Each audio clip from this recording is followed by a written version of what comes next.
Hey there, this is Linda Schiller Hanna, and I'm glad to welcome you to Inner Kid Keto. If this is your first time here, I just want to let you know that our basic format is weight loss accompanied by healthy self-nurturing. Not just the weight loss achieved by keto, which is an incredibly effective system, but working on the underbelly, inner feeling center that has fueled us getting into an overweight situation in the first place. So we're looking at core issues, not just the surface of lightening up. So our slogan is, feed yourself love first. And I am doing a daily program for a whole year, 365 days, with that purpose in mind. If you come along with me, you may find that there are some flat spots in your self-nurturing program, and there may be a little hint or two here along the way to help you raise your inner love quotient so that it's easier for you to lose the weight and keep it off for all time. Because it really is a self-love story. That's what I'm learning. It's a self-love story. Now, I bought this painting. You're going to love this painting. This is Degas. It's the Bathers. And you can see that it's probably in the 1800s. And an attendant is helping this woman in her bath. And I actually have had this painting in my bathroom as an inspiration to me. And I'm going to tell you why I needed that painting. Because my mother grew up during the Depression, and I've said this a lot, but I'm sorry it's a theme, and Grandpa built their house out on 40 acres out in Olympia. When they first built the house, it was basically just a shack. And I don't think they had running water. I know they had a pump house.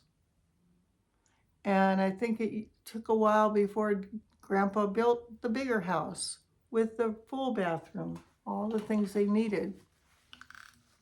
But during those years, excuse my nose, during those years of not having enough water, I think my mom got trained to be stingy with water. Just trained in her childhood. If you had to go pump it or bring it up from the well, heat it on the stove, whatever, it was ingrained in here, not enough. When I was in junior high, I was starting to be aware that I wanted to take a bath every day. And Mom would get mad at me. She'd say, you can only have an inch of water. She didn't buy shampoo. I had to wash my hair with bar soap. I actually got yelled at for putting too much water in or taking a bath every day. Now, thank God most of you didn't go through that, but maybe some of you did.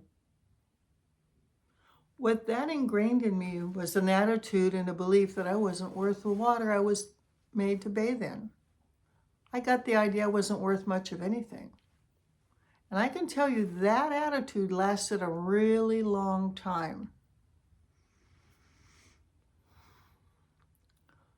In my late 30s, I was living in Mexico, and I was working in a resort, and I was counseling people in there, mostly in the lobby of the hotel.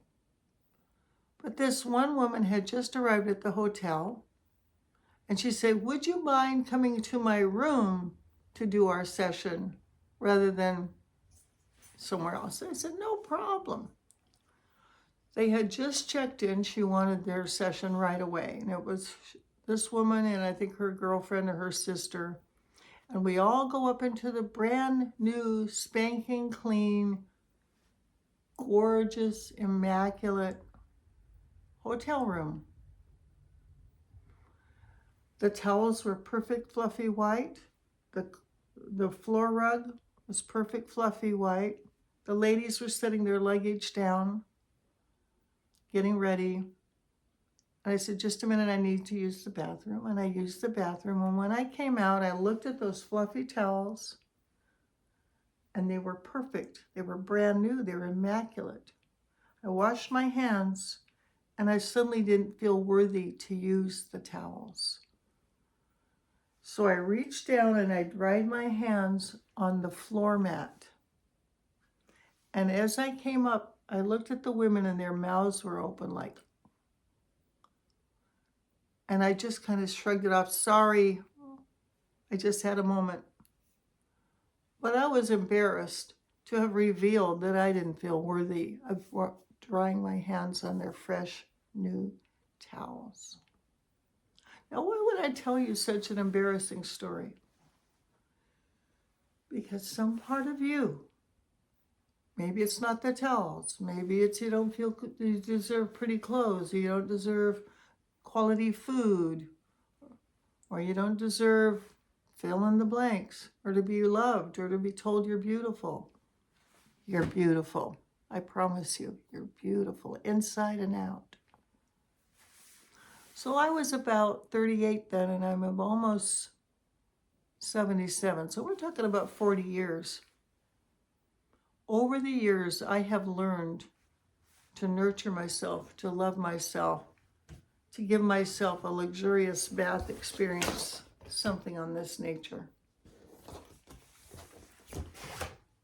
One of the things I learned was Epsom salts.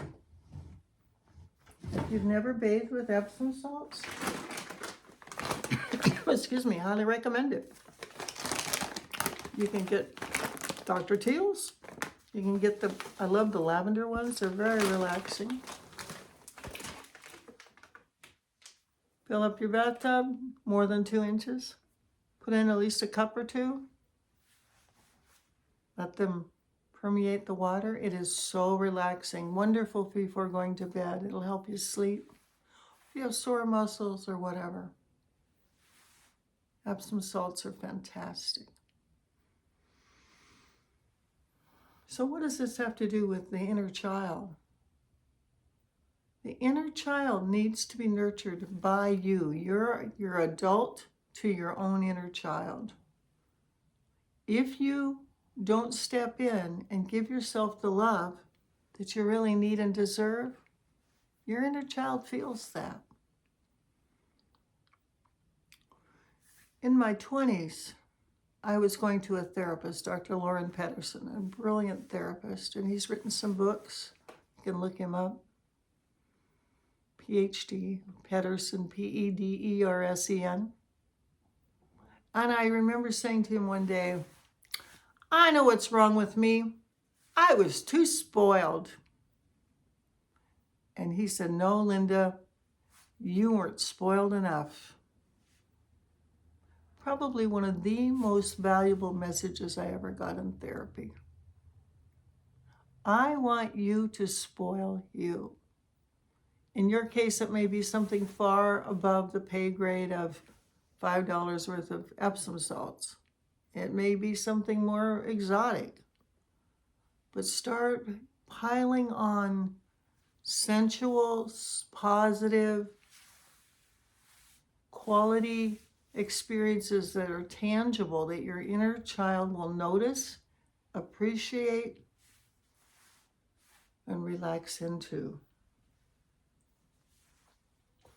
It's very important to do these things. Oops, I just dropped something.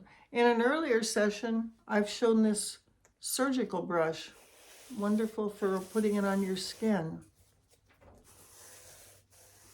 These are particularly good for sensory, for kids who have sensory processing disorder. If you're not a neurotypical tendency towards being ADD or autistic or some other combination of wild letters, you may be more appropriately served by other tangible textural items. I want you to learn to nurture yourself. I don't want you to have this ridiculous bathroom experience like I had, where I was caught feeling not good enough to dry my hands on the towels. Does that make sense to you? I hope so. I'm going to sign off now. This is Linda Schiller Hanna at Inner Kid Keto, segment number 39, and we'll see you tomorrow. God bless you and take care. Bye for now.